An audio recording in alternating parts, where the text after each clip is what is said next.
Why, hello there. I'm Scot with the Fire Notes, and I am here in the Prog Corner. We're talking about King Crimson today, the grandfathers of Prog, the ones that started the whole train running, and we are going to go through their discography real quick and rank all 13 King Crimson albums from worst to first.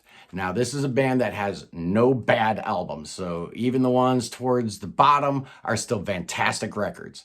And we're going to start with number 13, and it's Beat. This is a good record. If your worst album is this good, you're in good shape.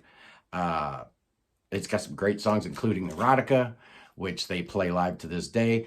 It just pales compared to its predecessor, The Mighty Discipline, which came out the previous year. I felt like it was just kind of a rip-off album, a little bit. Number 12, The Reconstruction of Light. The first of two double duo lineups that Fripp had put together with Pat Mastelotto, Trey Gunn, and Adrian Belew. This album suffers a little bit from a real dense, compressed kind of sound, but it's got Prozac Blues on it. It's got Lark's Tongues and Aspect Part 4 on it. It's got Fractured on it. This is a mighty fine record. But this is an even better one. Three of a Perfect Pair comes in at number 11. This was the third of a series of albums that came out in the 80s with this same lineup: Tony Levin, Bill Bruford, Adrian Belew, Robert Fripp. I actually like this one a little bit better than Beat. It's got Lark's Tongues and Aspect Part 3. And that's the primary reason. But there's some other really good songs on here. They're trying to mix it up a little bit more than on Beat. Three of a Perfect Pair. At number 10, their final album from 2003, The Power to Believe. I believe this might actually end up being their last album. Robert Fripp recently tweeted out that King Crimson is done after the last concerts in Japan. I guess he's done with it, but I really enjoy this album. If this is, in fact, going to be their final record, it's a great way to go out. I enjoyed it actually quite a bit. Next up, at number 9, their fourth album, Islands. This is the US cover. This is the UK cover. It's a weird album. It took me years to like Islands. It's nothing like any of their other records. It's a little dour. It's a little slow. It doesn't go places in a hurry. It goes there, but it takes its time. And as a result, I, for years, did not like Islands. It took a long, long time for me to appreciate the subtleties going on that record. Actually, a really good one. Highly recommend it. Number 8, the first of the comeback records, Thrak from 95. This was the double trio. So we had Robert Fripp, Adrian Belew, Bill Bruford, joined by Pat Mastelotto on drums, and then you had two bass players also. It's just nuts. What are they doing here? I love this album. It's insane. It's crazy. You got Trey Gunn and Tony Levin. I was going to say two bass players there. Some really good songs on this thing. It's crazy. It doesn't make any sense. It takes a whole lot to really parse out what they're doing here, but I enjoy it quite a bit. At number 7, from 1970, their sophomore album, the follow-up to that great debut. Greg Lake had all but quit the band at this point, but he was signed on as a guest musician. Michael Giles also out of the band. I think technically they were a two-piece at this point with Robert Fripp and Pete Sinfield. This one suffers the same reason Beat suffers. It's just kind of a pale comparison to that original, to that predecessor. This has got some really good songs, Pictures of a City, Cat Food. I enjoy it quite a bit. At number 7.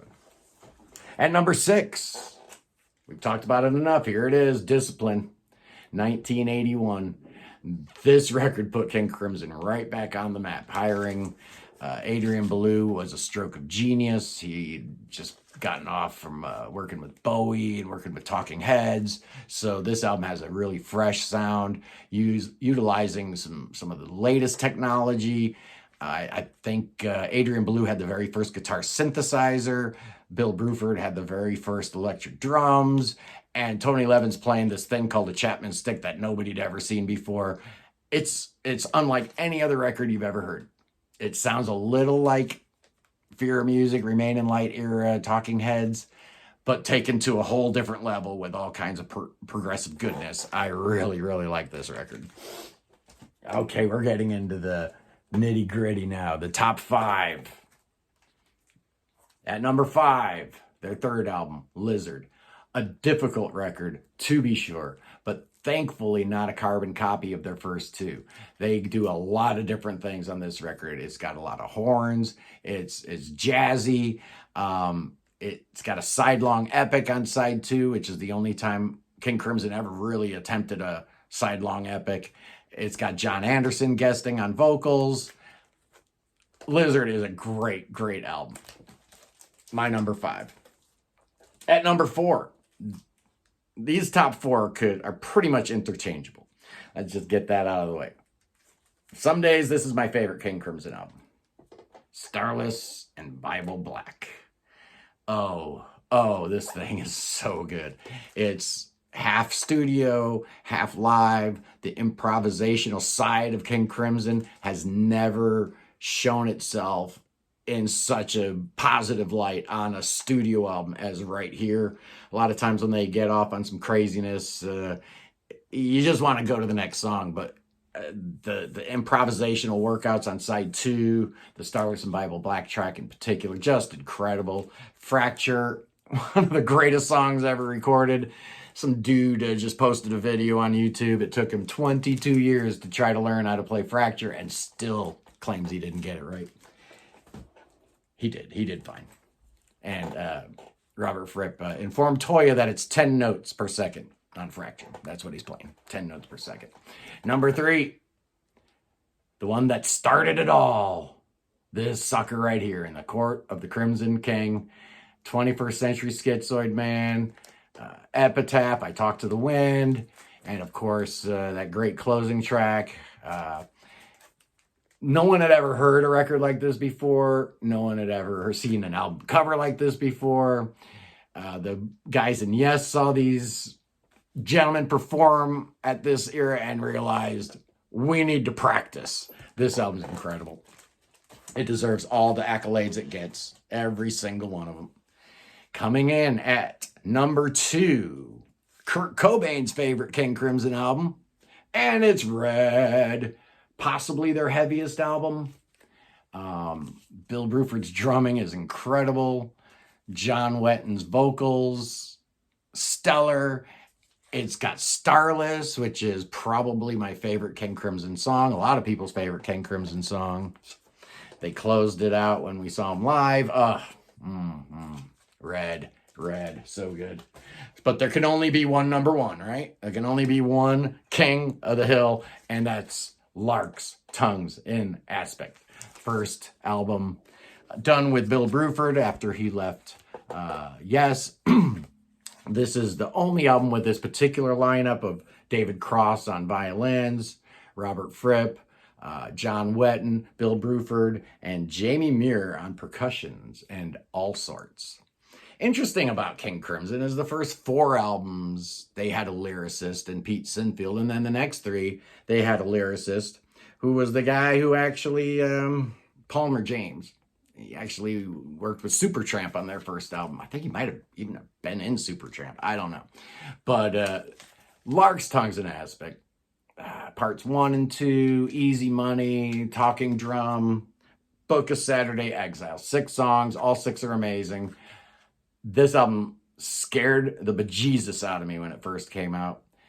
It still frightens me a little bit to this day. And thank God Bill Bruford didn't leave Yes to record a turd. He recorded a masterpiece. Number 1. So that is my wrap up of all 13 King Crimson studio albums. I know you disagree, but that's half the fun of this. Anyway, I am Scott at The Fire Note. That's my ranking of King Crimson albums. Please subscribe to this channel if you will. That'd be great. I'm just trying to get this thing off the ground, and I appreciate all the help, love, and support from you guys. Anyway, I'm out. Thank you so much.